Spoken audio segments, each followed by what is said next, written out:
In the hidden archives of the Vatican, there is a document that has remained sealed for more than 1,000 years. It describes an event that should be impossible, the opening of the seventh door.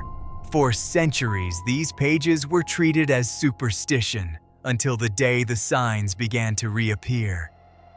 Darkened relics, shadows that move without light, echoes recorded inside empty churches, and one name repeated across dozens of cameras and confessionals: Daniel Reed. Now, for the first time, the Order of the Bearers has been summoned again, not to contain a demon, but to prevent the birth of something that should never exist. Everyone, before we dive into this disturbing dossier, go ahead and leave that friendly like on the video. It helps our channel a lot to keep bringing these stories that few have the courage to tell. And if you're new here and you enjoy this atmosphere of real mystery, subscribe and turn on the bell, because what's coming next in this account is going to mess with your sleep tonight. While the Order's special team analyzes Daniel's final videos, an absolute silence takes over the room. In the last second of the last file, his distorted image looks directly into the camera. But the eyes are not his, and behind him, an entire wall folds inward as if being pulled by something enormous and invisible. When the video ends, the ancient symbol of the seventh door appears burned into the screen itself, scorching it from the inside out. The Order understands. They are not investigating a disappearance. They are late. The envelope reached the steel table as if it weighed too much to be paper. It was not only the black wax seal bearing the deformed Vatican crest, it was the way everyone in the room avoided touching it for a second longer than necessary, as if the mere contact might leave an invisible residue on their fingers. Father Marchese did not open it immediately. First, he verified the inner seals, comparing them with an authentication card stored inside a leather case. The procedure seemed exaggerated until the first page was exposed. At the top, in Latin, there was a short sentence written in ink that did not reflect light. Subjectum: Reed, Daniel. Below it, a line none of them expected to see in an official document. Observation initiated before birth. Sister Miriam held her breath, not for dramatic effect, but by instinct. The file was not an ordinary report. It was a trail that crossed years with the coldness of something that had never been in a hurry. The dossier began with photographs, not photos of a crime, nor of an exorcism. Childhood photographs, a baby in an American crib, light coming through the blinds, an ordinary face, the kind of image any family keeps. But beside each photo there were marks, discrete circles around shadows, arrows pointing to corners of the room, notes about angles of light, incompatible with the source. In one of the pictures, Daniel was 4 years old. He was smiling, holding a toy. Behind him, on the wall, the shadow of his body did not match the gesture of his hand. The toy was raised. The shadow showed the arm lowered. Someone had written in firm handwriting, "First divergence recorded, door 1, emotional alignment." The following pages were worse. There were transcripts of audio recordings captured by priests during discreet masses, noises that always emerged whenever the name Daniel was spoken in prayer. In some passages, the microphone recorded 2 layers, the priest's voice and another one delayed by fractions of a second, repeating the last words like an imperfect imitation, as if something were learning how to speak by using the echo as a teacher. Then came the reports of failed rituals, not exorcisms. That word had been crossed out in every document and replaced with containment. Isolated priests, summoned in secrecy, repeating ancient formulas in hotel rooms, church basements, sealed chapels, and always the same result: power failures, collective nausea, loss of memory of entire portions of the ritual, and one constant observation: the presence does not react to faith, it reacts to weakness. Halfway through the dossier, one section was protected by carbon paper and tape. Marchese removed it carefully. The content was a single typed paragraph signed by a Monsignor who had been dead for decades. It stated, without metaphor, that Daniel had been marked, not by a specific demon, but by a process, a cycle of doors, each one opening a little more space inside a living body. It was not possession, it was gradual substitution, as if something were rehearsing human life from the inside, testing reactions, limits, emotions, until it knew exactly where to break. Sister Miriam closed her eyes for a moment. Friar Ruiz squeezed the crucifix in his pocket without noticing. Adrian Cole, the only civilian there, read the pages like someone trying not to believe. And then came the final part, a loose sheet, more recent, unsigned, bearing only an internal stamp from the order, the ancient symbol they had sworn never to use again. Daniel Reed is not missing. He is in transition. The seventh door requires a complete bearer. The room where the order was reactivated did not appear on any official Vatican map. It was absent from architectural plans, had no photographic records, and could not be reached through conventional corridors. One arrived there by passing through a sequence of smaller doors, each locked with different keys, guarded by people who did not know what they were protecting. The place seemed far too simple for something so ancient. Walls of raw stone, a long wooden table darkened by time, unadorned chairs, and a crucifix without inscription. No symbol of power, no display of grandeur, only what was necessary for decisions that should never be made with vanity. Father Marchese was the last to enter. When he closed the door, there was no ceremony, only a short sentence, spoken in a neutral, almost administrative tone. The seventh door has begun responding again. The silence that followed was not one of surprise, it was one of confirmation. Sister Miriam sat to the left, hands folded, posture far too upright for someone who had spent the last years in isolated convents. Her eyes, however, betrayed something that discipline could not erase. She had seen a door open before, not the seventh, but enough to never again sleep without a light. Friar Ruiz occupied the opposite chair, younger than the others, but with deep marks on his face and arms, scars that had not come from accidents. He avoided looking at the crucifix, not out of disrespect, out of fear. Faith, for him, had become something unstable, something that could fail at the exact moment it was needed most. Beside him, Adrian Cole stood out from everything around him. No cassock, no religious symbol, civilian clothes, closed expression, eyes trained to observe details. He was not there because of belief, but because of survival. His name appeared in the order's files linked to unclassifiable phenomena, always as the only one who had managed to leave with his mind intact from situations where others had gone mad. "You know why you're here?" Marchese said to him without preamble. Adrian nodded. He did. He had been called because faith was no longer enough. The Order of the Bearers was not a combat group. It never had been. Its role had always been another, to identify, follow, and, when possible, delay.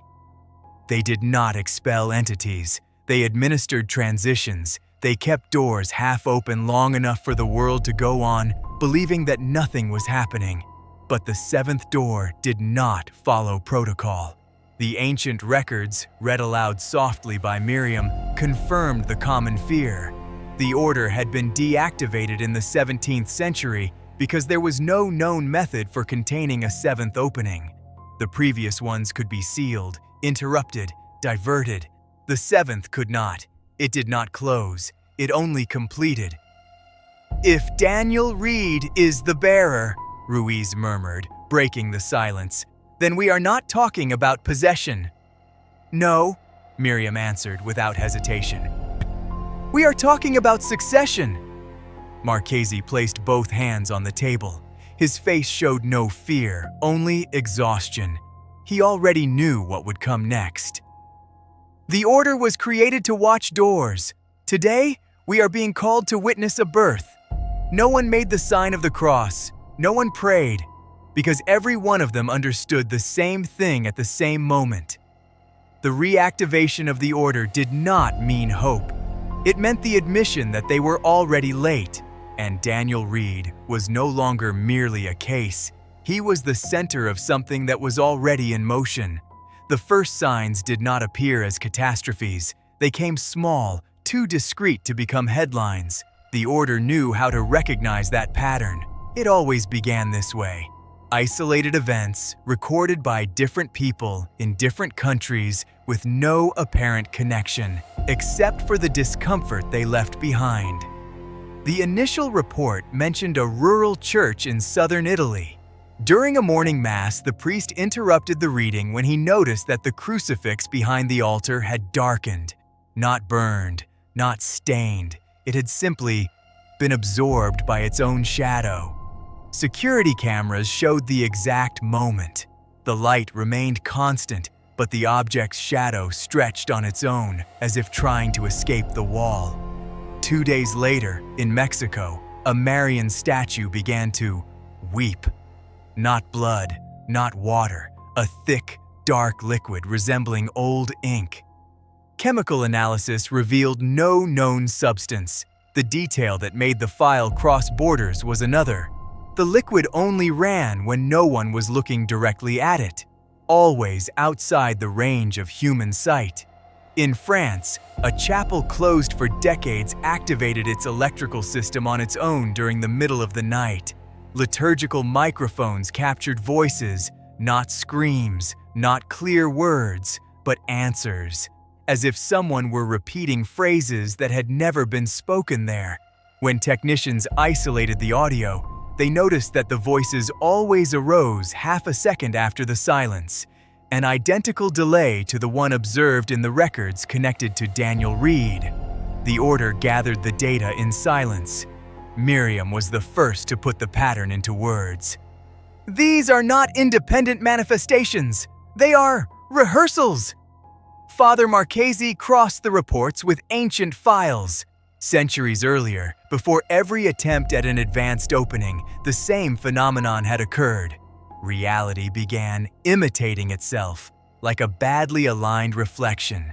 Misaligned shadows, echoes without origin, objects reacting to intentions, not to actions. In Jerusalem, cameras installed for surveillance recorded something even more disturbing.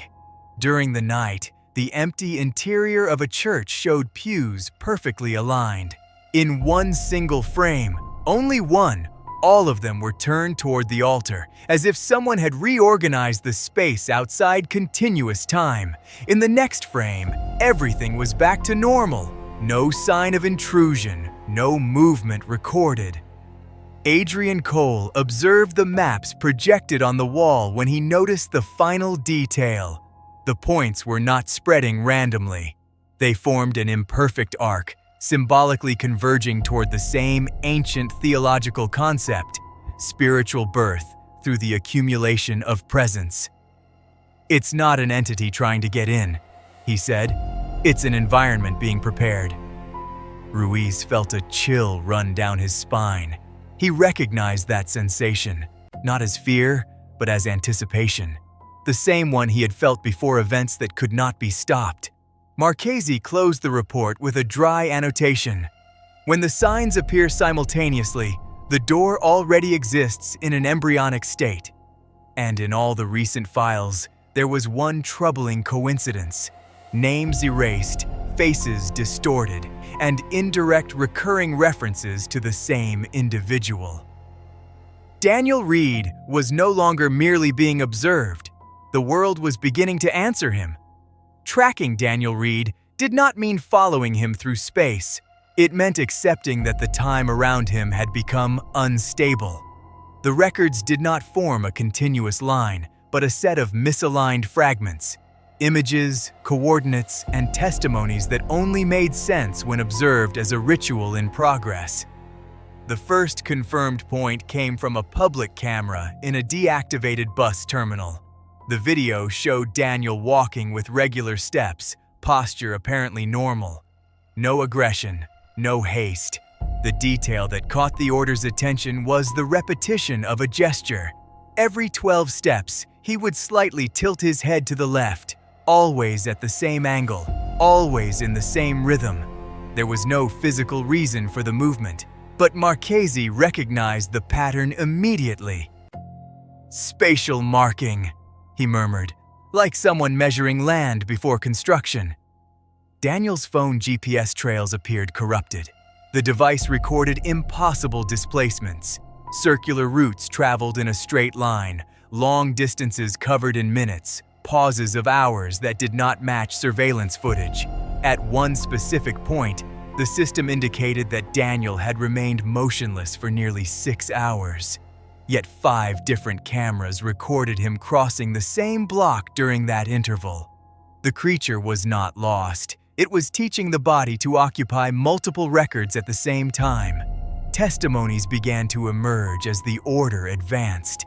A gas station attendant reported that Daniel had remained silent for nearly a full minute, staring at his own reflection in the cashier's glass.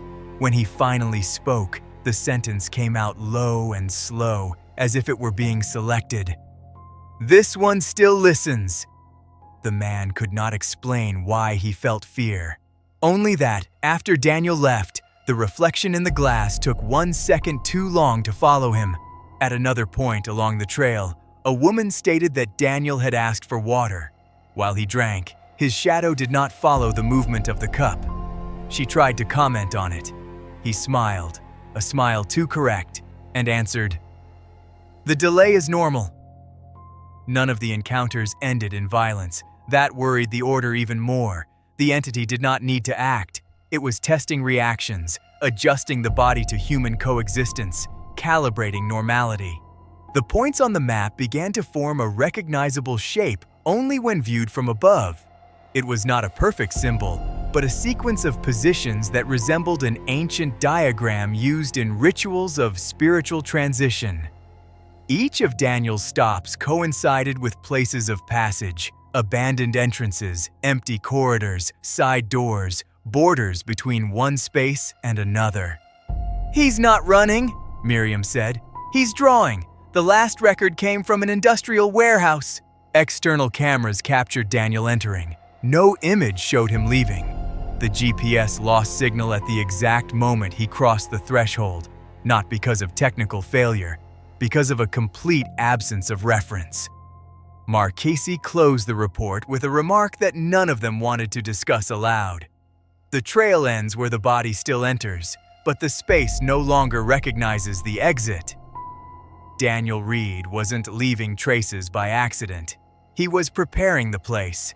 They found the files inside a false compartment fixed behind a metal plate in the warehouse itself, as if someone had hidden them there with the certainty that they would be found, but not by just anyone.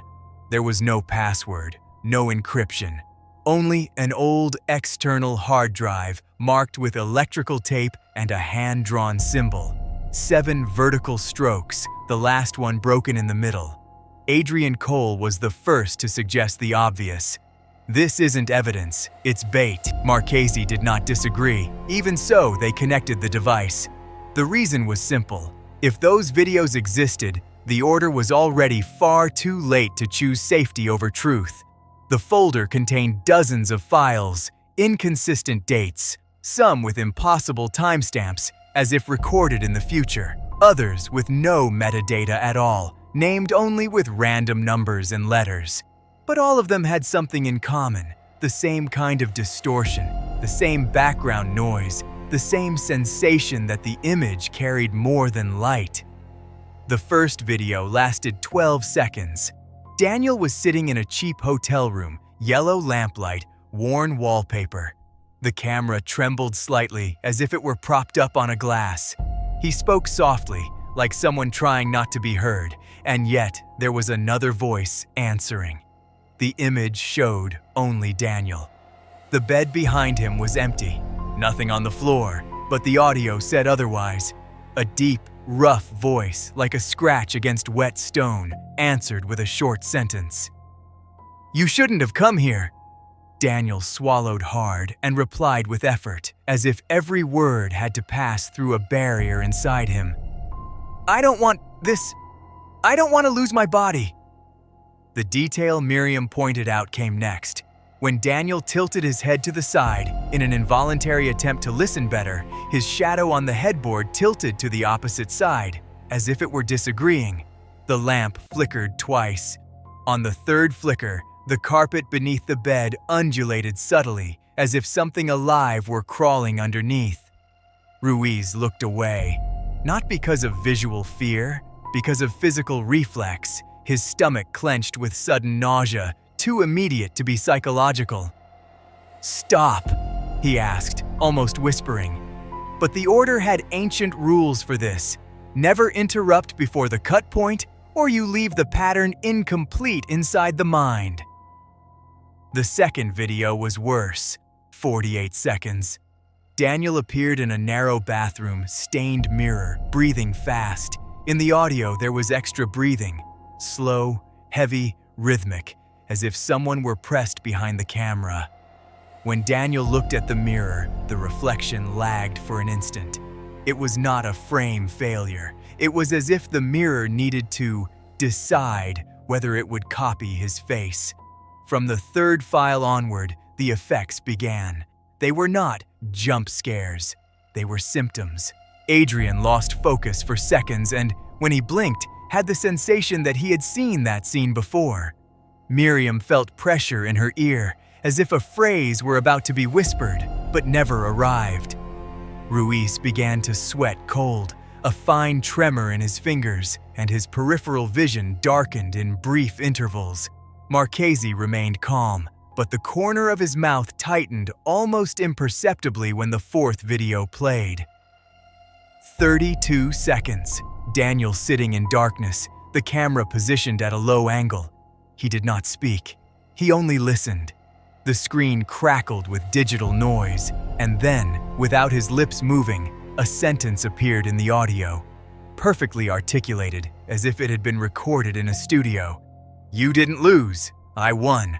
And at the exact end of the video, before the cut, something happened that none of them managed to describe the same way afterward. For a single frame, the camera captured Daniel looking directly at the lens, but with an expression that did not belong to the face. It was not anger. It was not fear. It was possession of intent. When the video ended, the room felt smaller. The air grew heavy, as if invisible doors had been shut. The order's internal report had already predicted it. Watching more than 30 seconds caused side effects, but the ancient writing had underestimated one thing. It was not just nausea. It was not only memory loss. It was the sensation that, by watching the files, you were not observing Daniel read. You were being observed back by the same place that was observing him. And so, family, it sends a shiver down your spine just imagining that feeling, doesn't it? What do you all think of Daniel's transformation? Comment below if you think he can still be saved, or if the seventh door has already taken over everything. I want to know your opinion about these signs the Order is finding, and that meant the files were not memories, they were invitations. Until then, everything the Order had faced manifested in lapses, echoes, distortions. Andras was different.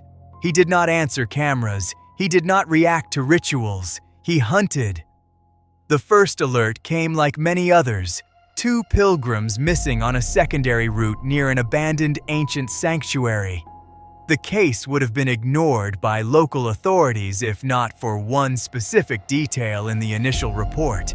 The last contact made by one of the pilgrims described someone walking behind them, even though the road had been completely empty. The Order reached the location before dawn. The air there felt denser, as if the night had difficulty dissipating. No sign of struggle, no trace of escape, only objects left along the path, an open backpack, a broken rosary, footprints that began clearly and ended abruptly. as if the bodies had been removed vertically. Marchesi recognized the pattern from the ancient texts. The name arose without the need for further confirmation. Andras. In the oldest records, Andras was not described as a tempter or deceiver. He was described as an executor, a predator summoned when the process required acceleration, when doors took too long to yield, the attack came too fast to be prevented. While Ruiz and Adrian checked the outer area of the sanctuary, something moved among the broken columns, not running, not crawling, but repositioning itself, as if it ignored the continuity of space. Andras did not appear. He was there in the instant after the emptiness. The form was unstable, yet physically present. A body too tall, wrong joints, limbs that seemed to decide their position after the movement. The head tilted at an impossible angle, as if it were observing not the men, but the inside of them. The impact was brutal. Ruiz was thrown against the wall with enough force to break 2 ribs before he could react. Adrian managed to trigger the emergency signal, but the sound failed. The radio transmitted only heavy breathing, and it was not human. Andras did not vocalize. He did not need to. The psychological pressure was immediate, crushing, as if his presence nullified the concept of choice. The only possible reaction was pure instinct. Run, fall, survive a few seconds longer. It was Miriam who managed to intervene, not with a ritual, but with a desperate action, activating an ancient sound containment artifact described only in marginal notes in the dossier. The effect did not injure Andras, it only delayed him, long enough for them to escape. When silence returned, the pilgrims were still missing. No bodies were found, no plausible explanation remained. Ruiz survived, but something in him had remained misaligned from that moment forward. His gaze no longer focused correctly. His balance failed, and worse than that, his faith, once rigid, almost automatic, became unstable, too fragile to be used as an anchor. The final report was objective, almost cold. Physical manifestation confirmed. Entities now operate with corporeal presence. Andras functions as a predator of acceleration. The 7th door no longer depended only on internal failures. Now the physical world was also being prepared by force. The civilian's case did not reach the order as an attack. It arrived as an accident. An ordinary man with no religious background, no involvement with cults, no prior symptoms, only an impossible account. And, more importantly, a short video recorded by a home camera that should have captured nothing beyond routine. His name was Matteo. The surname had been erased from the documents delivered to the group. He lived alone in a small apartment, worked in deliveries, and had the habit of leaving a camera pointed at the living room because of his fear of theft. On the day of the incident, he noticed nothing until the first failure, a kind of delay in his own thinking, as if his mind had stumbled inside his skull. The video began with Matteo entering the apartment, dropping his keys, taking off his coat. Everything normal. Then, for an almost imperceptible instant, he stopped in the middle of the room, staring into nothing as if he had heard someone call his name, but without sound. The camera captured the exact moment his shadow stopped obeying. His body turned to the right. The shadow turned to the left. It was not a lighting error. The ceiling lamp remained steady, with no fluctuation, no extra source, but the shadow shifted as if it were an independent object, as if it had its own mass, its own intent. Matteo froze. His breathing changed. His chest rose and fell too quickly to be ordinary fear. Then he spoke, and the sentence was not his. The voice came out slightly deeper, with the wrong cadence, as if someone were using his throat but still had not mastered human rhythm. He said only, "It's easier when you look away." Marchesi paused the video on that frame. Matteo's face was far too relaxed. There was no resistance, no panic.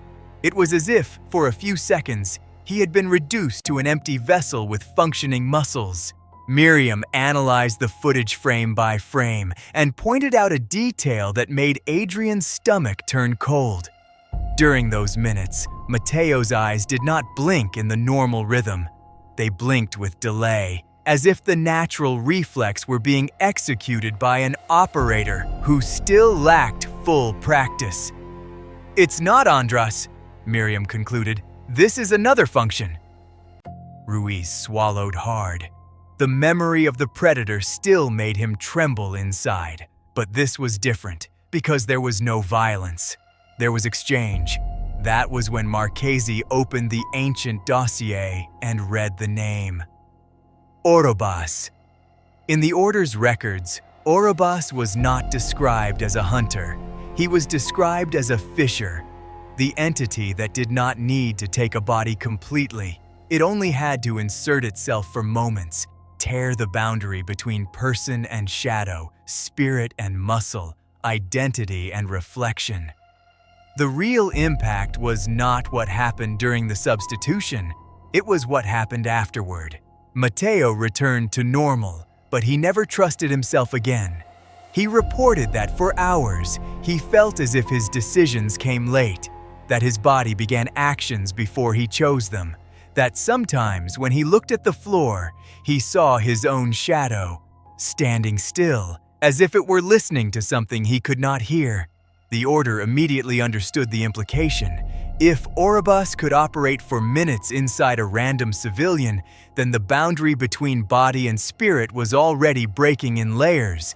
And Daniel Reed, who had been carrying open doors for years, was no longer merely a target. He was an advanced model, a structure prepared for something greater than temporary substitution. Marchesi closed the report with a simple sentence, one that sounded more like a verdict than a conclusion. Orobas does not take the body. He teaches reality to accept division. The distortion did not begin with noise. It began with displacement. Doors that had always stood in the same place began appearing a few centimeters outside their original alignment. Not enough to call immediate attention, but enough to provoke that uncomfortable sensation of error, like entering a familiar room and realizing, without knowing how to explain it, that something is wrong. The first report came from an abandoned monastery in northern Spain. Investigators recorded that the main door had changed position between two visits made on the same day. No sign of removal, no structural alteration, only another fitting, as if the building had decided to reorganize its own boundaries. Then came the more disturbing cases. Walls that breathed, not figuratively. Solid surfaces showing rhythmic micro-expansions, like a chest rising and falling too slowly to belong to a human being. The phenomenon was visible only in long exposure recordings. To the naked eye, nothing seemed to happen. But when the frames were accelerated, the plaster swelled and retracted with organic cadence, obeying a pulse that came from no known physical system. Crucifixes began reacting to contact with the floor. In 3 different places, religious objects bent when dropped, not broken, not split, but curved, as if the space around them had lost rigidity for a few seconds. One of them was filmed folding slowly, creaking like heated metal, even though it was made of old wood. Reality is becoming malleable, Adrian murmured, analyzing the footage. Miriam disagreed in a low voice. No, it is learning. The Order crossed the events and perceived the pattern they had feared since the oldest texts. The distortions were not random. They always occurred in transitional environments. Corridors, side entrances, sacristies, hotel rooms, empty warehouses, places where no one remains for very long, places whose identity is temporary, as if the world were being trained to accept a new kind of boundary. In one specific case, a team was sent to a church where the faithful reported spatial confusion. The interior seemed larger inside than outside, not because of an optical illusion. The physical measurements confirmed it. The internal volume exceeded the external area by almost 3 cubic meters. Ruiz nearly fainted when he stepped inside. His body reacted before his mind did. The air felt thick, too heavy to breathe normally. Every step required extra effort, as if the floor were offering active resistance. Marchesi had the clear sensation of entering something that had not yet finished existing. "This is not invasion," he concluded. "It is gestation." The phrase did not appear in any old report, but it explained everything. The seventh door no longer needed to be opened at a specific point. The environment was being shaped in order to become the door. Architecture, matter, space, everything was being adjusted to accept the final manifestation. The physical world was not being attacked, it was being prepared. In the closing notes of that day's dossier, the order added an unprecedented observation, handwritten by Miriam. When reality begins to yield without resistance, the door is no longer a place. It is a condition. And Daniel Reed, somewhere beyond their reach, continued to exist inside that new state, no longer as an exception, but as the living prototype of what was coming. The nighttime investigation was supposed to be merely confirmatory, a quick return to the perimeter of the ancient sanctuary, now far too silent since the previous attack. Ruiz insisted on going, not out of courage, out of necessity.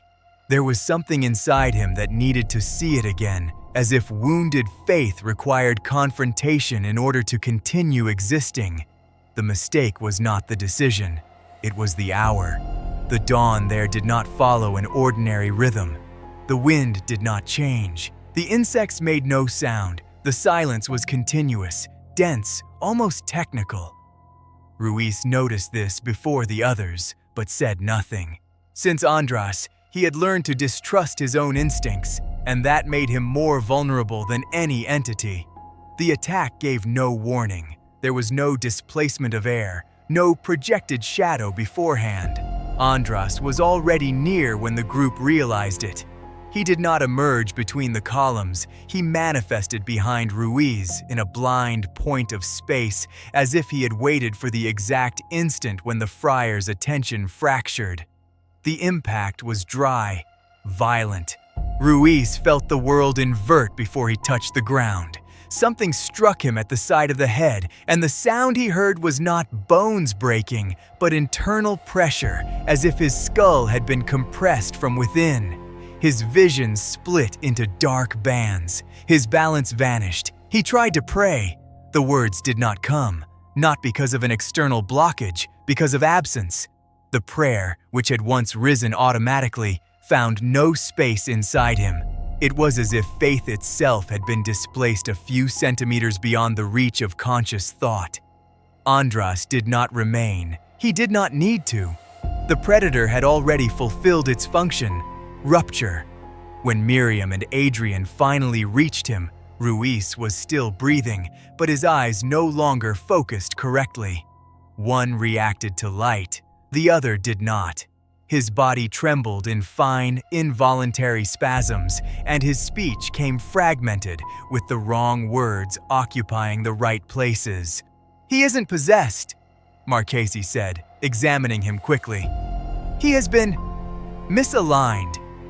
Ruiz survived. Technically, he lost part of his peripheral vision. His sense of balance never fully recovered. Walking required concentration, but the most serious loss was not measurable. It was spiritual, and for that very reason, more dangerous.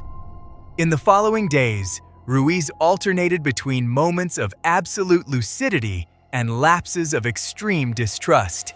He questioned symbols he had once revered. He doubted rituals he himself had helped perform. At one moment, he said with unsettling calm, "If faith fails when we need it most, then perhaps it was never enough." The order understood the risk immediately. Ruiz was not a weak link because he was injured. He was dangerous because he thought too clearly about his own rupture. His emotional instability could contaminate decisions, generate hesitation where doubt could not exist, or blind conviction where restraint was necessary. The medical report was brief. The internal report was not. Andras did not kill Ruiz. He removed his anchor. From that moment on, the order ceased to be a group of specialists observing an external process. They had become part of the field of distortion. And the seventh door, silent, kept advancing, not only through Daniel Reed, but also through the fractures opened inside those trying to stop it. The Black Codex was not kept. It remained isolated. Marchesi had never believed that book still existed outside fragmented citations. In the official archives, it was treated as a medieval allegory, a symbolic compendium written by monks who confused theology with fear. But the order knew the truth. Certain texts were not destroyed because they remained too useful to disappear. Access required 3 authorizations and an oath that none of them repeated aloud. The codex was placed on the table like a sick object, wrapped in heavy cloth. Its pages were black not because of ink, but because of saturation, as if the paper had absorbed something over the centuries. Marchesi began the translation with steady hands. As he advanced, the silence in the room grew heavier. The text did not describe individual demons, it described processes. The seventh door appeared there for the first time not as a physical portal, but as an event of generation. A birth that does not occur in a womb, but in consciousness. According to the Codex, the 6 previous doors prepared the ground. Emotional fragility, displacement of identity, rupture between body and shadow, distortion of space, partial incarnation, and loss of the spiritual anchor. The 7th did not open a passage, it replaced. "It's not an entity coming in," Miriam murmured, following the reading. "It's something being formed." The Codex was explicit on one point that froze everyone's blood. The bearer was not chosen because of purity, nor because of wickedness. The bearer was chosen because of structural compatibility. People capable of sustaining internal contradictions, of surviving fragmentation without collapsing. People who could keep living while ceasing to be whole. Daniel Reed fit perfectly. The text described the bearer's role as spiritual seed. The final entity possessed no identity of its own until the cycle was complete. It emerged from the overlap of voices, memories, and impulses, using the human body as an organizing matrix. That was why Daniel still walked. That was why he still spoke. That was why he still seemed to exist. He was not being controlled. He was being reorganized. Marchesi found the passage that confirmed the order's worst fear. A short excerpt, marked with a symbol identical to the one found in the recent files. When the 7th door approaches, containment becomes irrelevant. A birth cannot be prevented. One only decides who remains to witness it. Ruiz, pale, leaned against the table to keep from falling. The revelation did not terrify him because of what it meant for Daniel, but because of what it meant for them. The order wasn't there to stop it. It was there to record it. Adrian was the first to put into words the thought everyone had been avoiding. Then Daniel isn't the problem. Marchesi closed the codex with excessive care. "No," he answered. "He is the method." The room seemed to shrink, not physically, but in possibilities. Everything they had done until then, investigations, containment efforts, confrontations, had been only attempts to understand something that had already been underway long before them. The 7th door no longer needed to be opened. It was in an advanced state of gestation, and Daniel Reed was not disappearing. He was becoming irrelevant to his own body. The warehouse did not look abandoned. It looked forcibly vacated. The metal doors were open, but not violated. No sign of forced entry, no indication of haste. It was as if the place had been emptied by silent consensus, as if everyone who had passed through it had understood, without warning, that they should not remain there. The order entered in minimal formation, not because of strategy, because of instinct. The interior space was too large, too high, and the natural light filtering through cracks in the ceiling created long, imprecise shadows that did not fully obey the position of the bodies. Miriam was the first to see him.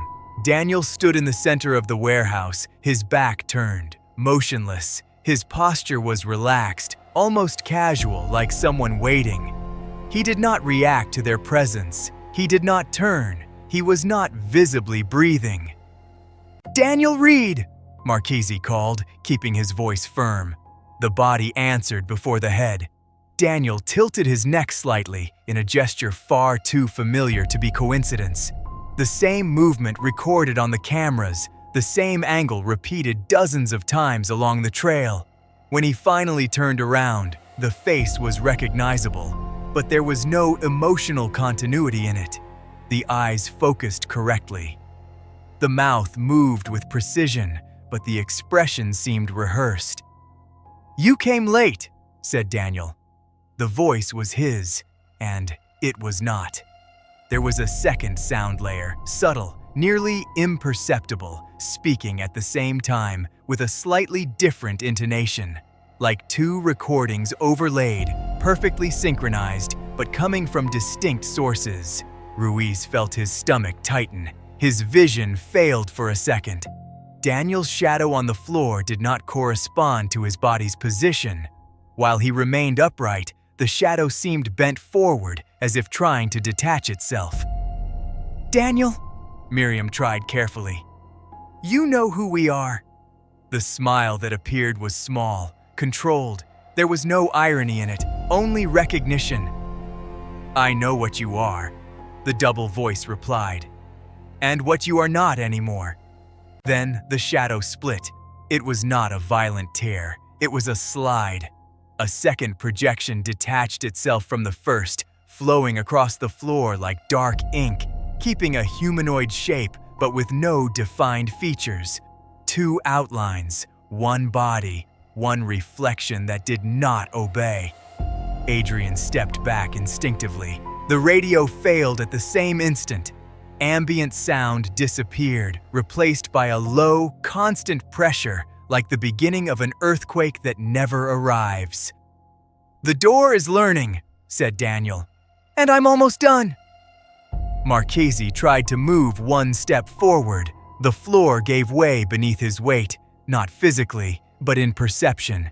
The distance between them and Daniel seemed to stretch, as if space itself had decided to interfere. Then Daniel took one step forward. The shadow took two. The panic did not come in the form of screams. It came as internal disorganization. Thoughts overlapped. Reflexes lagged. Ruiz fell to his knees, clutching his head while hearing his own voice echo inside his skull. Seconds after thinking the sentence, Miriam managed to record only a single frame before the camera went dark. Daniel staring directly into the lens, and behind him, the shadow facing another direction, as if it were watching something that still was not there. When the warehouse's electrical system collapsed, everything ceased. Daniel was no longer in the center of the building. He was nowhere they could define. The final report of the encounter was short, not because of lack of data, but because of a lack of adequate language. Contact confirmed. Advanced dissociation between body and shadow. The entity no longer imitates. It coordinates. The order left the warehouse in absolute silence because all of them understood the same thing without needing to say it. Daniel Reed still walked, still spoke, still could be seen, but his shadow no longer needed him to exist. The breakdown did not happen all at once. It spread. The first collective outbreak was recorded in a small church in rural Poland. During an ordinary mass with no special ritual, 3 parishioners began repeating phrases that had not been spoken by anyone, not in trance, not in hysteria. They spoke with excessive calm, as if they were merely responding to something the others could not hear. The words made no sense in isolation. Together, they formed a pattern, references to doors, delays, choices that had already been made. When the priest tried to interrupt, his voice simply did not come out. The microphone worked. Air passed through his lungs, but the sound seemed unable to obtain permission to exist. In Rome, 2 experienced priests abandoned a chapel in the middle of the night after reporting the same sensation. Upon touching the altar, they felt that the object had given way, as if it no longer possessed symbolic density. One of them described the experience in disturbingly simple terms. It is like praying to something that has already been replaced. The reports multiplied too quickly for containment. Churches closed for maintenance, files hurriedly sealed, witnesses discredited. But the phenomenon did not remain limited to religious environments. Hospitals began recording patients speaking sentences that did not correspond to their own memories. Schools reported children describing identical dreams with minimal variations, all mentioning long corridors and doors that waited. The order met daily, no longer to investigate, but to assess collapses. The Black Codex had already predicted this stage. When the 7th door enters its active phase, symbolic reality begins to fail first. Faith, rituals, structures of meaning, everything that sustains human perception of the world loses coherence before physical matter does. Ruiz was the first to admit what they all felt. It isn't panic, it's forced alignment. He was right. People were not going mad. They were adjusting, adapting themselves to the presence of something that could no longer be ignored. The general sensation was not one of constant fear, but of continuous displacement, like living in a world where the rules still exist, but do not always apply. Miriam noticed one crucial detail in the most recent security footage. In several recordings, shadows behaved incorrectly during collective events. Not dramatically, just delayed. They reacted half a second after the bodies, the same delay recorded in Daniel months earlier. "The pattern is leaking," she concluded. "It's no longer an isolated case." Marchesi wrote the most difficult note of the entire investigation, aware that that document might never be officially read. The process of the 7th door has entered irreversibility. There was no longer any possible containment, no ritual capable of undoing what had already been distributed through reality. The order was not facing an enemy that could be fought, but an emergent state. And then came the final data. A short recording, received without sender, appeared in the order's internal servers. No security breach, no access logged, just a video file, only a few seconds long. The world in the video looked normal, a neutral environment, absolute silence. Then, Daniel Reed appeared in the frame, not running, not fighting, merely present. He looked into the camera with a face that was still his, but with a stillness that belonged to no human being. When he spoke, the voice was not double. It was multiple, discrete layers, perfectly synchronized. "The process has started. The video ended without noise, without technical failure. The order did not try to trace the origin. There was no point anymore. They finally understood what the ancient texts had been trying to say for centuries. The 7th door no longer needed to be opened. It was already operating through the world, and all that remained for the Order of the Bearers was to accept the truth it had avoided since the beginning. They were no longer investigating a future event. They were living through the beginning of a new condition. The epilogue did not arrive as a confrontation. It arrived as a reminder. The order was assembled when the recording appeared, not sent, not attached, not received. It simply appeared in the internal folder, as if the system itself had decided that file had always been there. No access log, no IP, no coherent timestamp. Only the file name, 7call.move. Marchese hesitated for a second, not out of fear, but from late understanding. Watching it was no longer analyzing evidence. It was participating in something already underway. Miriam nodded, as if she understood that too. Adrian crossed his arms, trying to look rational, but his pupils contracted and dilated in an irregular rhythm. Ruiz sat farther away, breathing with difficulty. Since the attack, his body reacted before any decision, as if one part of him were always ready to collapse. The screen lit up. For a few seconds, the image showed only grainy darkness, that common texture from a cheap camera in an unlit environment. Then, slowly, a weak source of light entered the frame, not a direct beam, but an unstable glow, as if it were coming from a distant corridor. The camera seemed to be resting on the floor. What it filmed was a space that should not have existed with that geometry. A corridor too wide, a ceiling too high, walls marked by dampness that seemed to move whenever you tried to focus. In the background, an opening, not exactly a door, but a deformation in the air, as if reality itself had been pressed inward. And then Daniel appeared, not running, not seeking help, not hiding. He entered the frame like an animal that still remembers the human form, but no longer needs to justify its movements.